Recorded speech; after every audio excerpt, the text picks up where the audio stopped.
Like the fact that this is the bathroom. You've seen her bathroom, right? Like it's like the Wes Anderson film.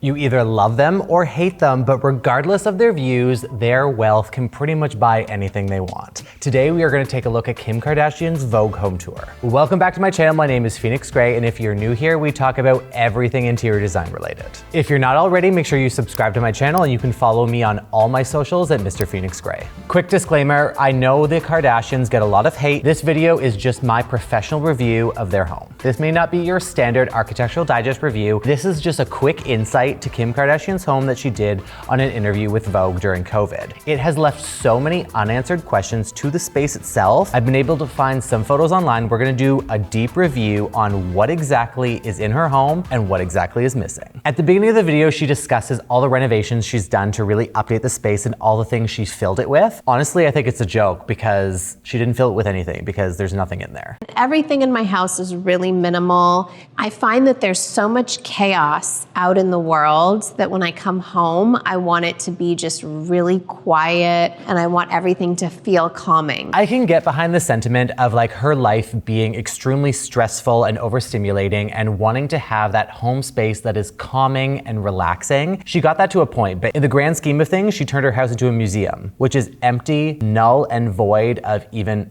any source of life. Buckle up because we are going into what looks like extreme minimalism. Starting in the kitchen, we have this overall styled space that is completely empty. I get it. I'm one of those people that like the least amount of clutter you can possibly have anywhere in your home, and if you can hide it away, I will do so. But in this instance, the only thing that are actually visible are a few cups, make me question what is actually in the space, or they're just really good at hiding everything. The one great thing I can appreciate about the kitchen and its open concept connection to the dining and the living space is that everything is cohesive, but at the same time, everything is missing. There are no lights on the ceiling. I wanna know how this space is actually lit at night because from the video and any pictures I've been able to find, there is 2 sets of track lights in the kitchen. And unless they're relying on just ambient light from just coming from underneath the walls or around somewhere else, it's gonna be dark as hell in there at night. Another really strange thing that really threw me off on the one photo that you can see that shows the living space connected to the dining is the one large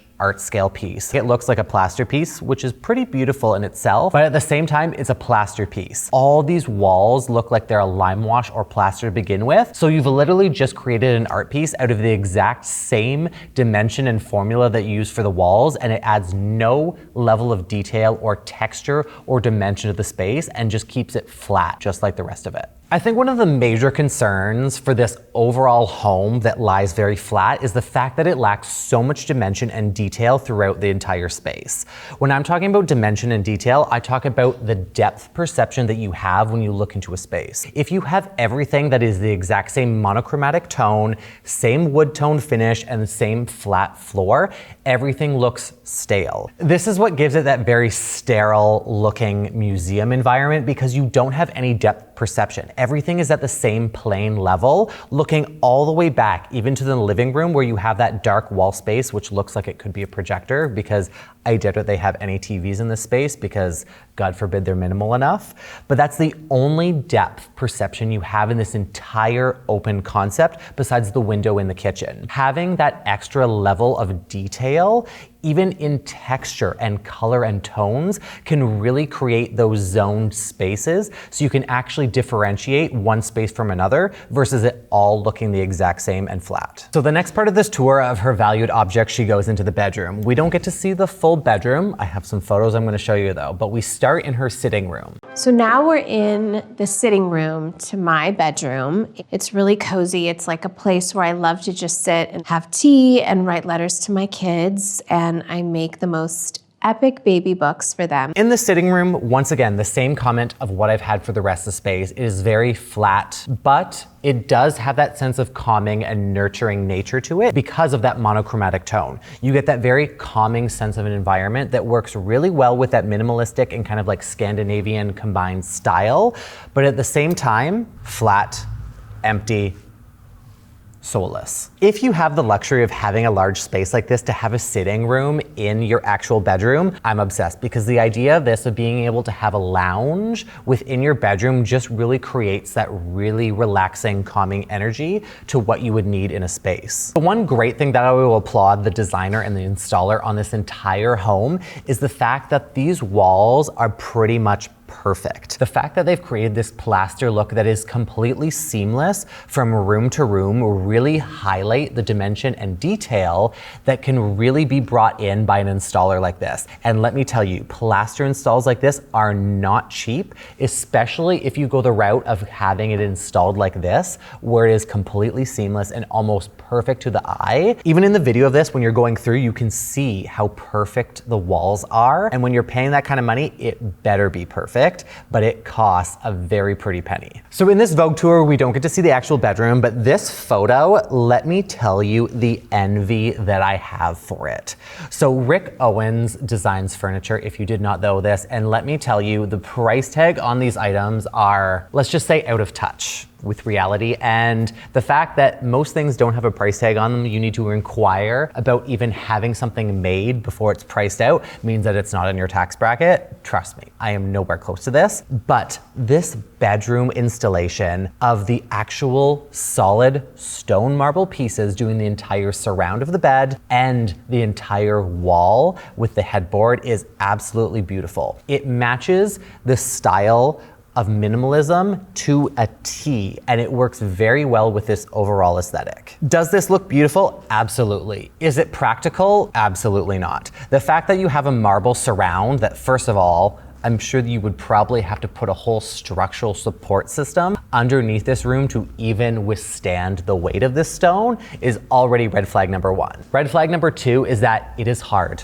It is cold. So regardless of the space itself, it doesn't have that same style that matches that warm look. This is a very cold and distraught room, which is typically something you would want to avoid in a bedroom. With something being installed like this, I get it. Not only is it expensive, but it needs to be done properly, because the last thing I even want to imagine thinking about is one of these slabs falling in the middle of the night and crushing you like Wile E. Coyote. Like it's crushed, or is it Bugs Bunny? No, Tasmanian Devil. No, Roadrunner. But doesn't Roadrunner like trick? No, Wile E. Coyote is the one that always gets squished. Yes, but I was thinking of like the meme. Yes, yeah. So I said Wile E. Coyote, right?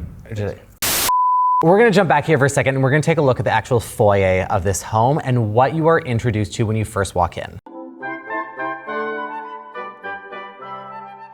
From an artistic standpoint, I absolutely love how structural and sculptural this space is. But does it work with everything else? Yes, it does to an extent. But at the same time, your foyer is what you're coming into, and this is your greatest expectation, and this is your head turner for anyone coming into the space. This sets the stage for the rest of the home and what you're actually going to encounter with. So I can give it respect that it does let you know what you're going to be walking into, which is absolutely nothing. But at the same time, I would have liked to see some other details that really give this space a little bit more liveliness. After going through all of these images and trying to find things on the internet, the one thing that really stood out to me the most that I have a serious question about is, where are the doors? Riders on the storm.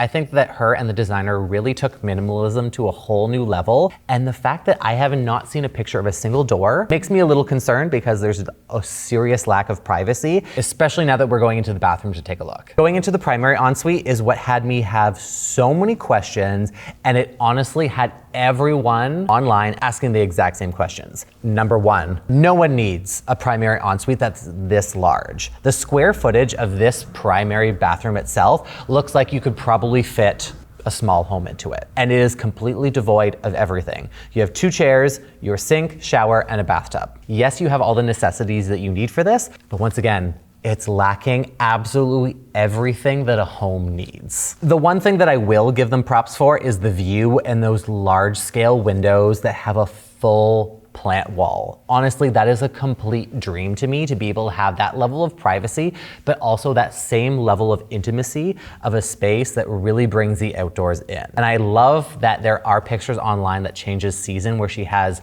trees for Christmas and different foliage for different times of the year that work really well with the season. But honestly, this house works really best for Halloween because it is scary as shit. Like, I can just visualize a Scream movie right now in this bathroom that the person's running around in circles, and the major issue is that there's nothing to throw at the killer. There is nothing to get away, you are screwed. I'm sorry, you're gonna die. On the plus side, it would be easy to clean up all the blood because the floors are seamless. As you come in and you take a view to the right, you get to see the beautiful, what looks like 30-person shower, even though there's only 2 showers in there. The other major concern I have with this is the bathtub. It is completely squared off, so there is no way you're sitting in that and being comfortable. Like, you're just gonna perch in the middle in the water and just feel like you're an otter. Like, there's nothing to it for me there. Just like splish splash. This is the one thing that bothered me the most, was the basinless and seamless sinks that literally made everyone go wild on the internet. The fact that you can have a flat surface, even though it's not 100% flat, there is still a decline to where the slit is the epitome of minimalism. You get the exact look of what you want. You don't have any seams whatsoever. Is it functional or is it practical? Absolutely fucking not. This is like a nightmare Neutrogena commercial where they splash their face and the water gets everywhere, except they're not even splashing their face. They're literally washing your hands, and that water is getting absolutely everywhere unless you're like this.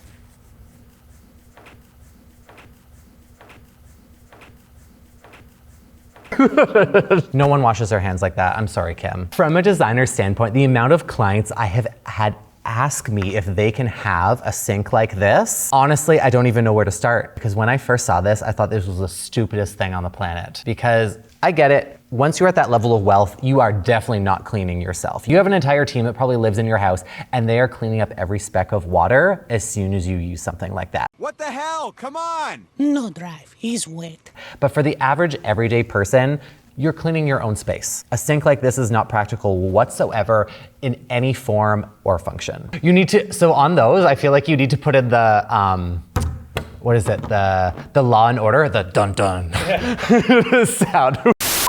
This is also one of those things that I will send you to jail for.